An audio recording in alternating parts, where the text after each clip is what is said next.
ببین ما 5 келин доранд, аку мепурсем ки норм или стрём, агар келин дер хезад. Норм или стрём? Норм. Потому что она тоже может это иметь свое личное пространство, личный отдых. И она может Постоянно отдохнуть. метод дер хезад. Ё баъзе вақт. А это уже как она хочет. агар келин гуфт ки ну шуша бачатуна ман хуни ҷудоӣ мехоҳам, ман ягу хуни ну отдельно авочудодод зиндагӣ мекунам. Норм. Албатта мегӯем ки вай ба хоҳиши худ.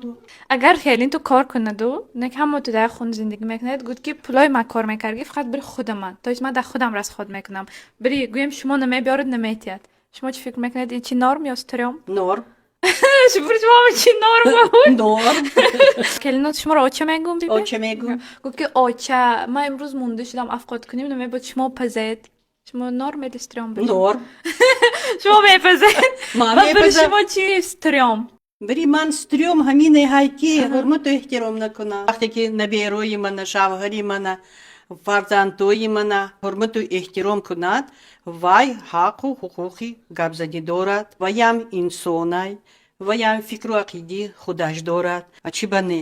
Вай хуни дига гирифт, вай кадбонуи хуни худаш мешад, вай хуҷаин кираш дар хуҷини- хуни худаш худ. Обязательно. Всё, супер, раҳмат биби. Да.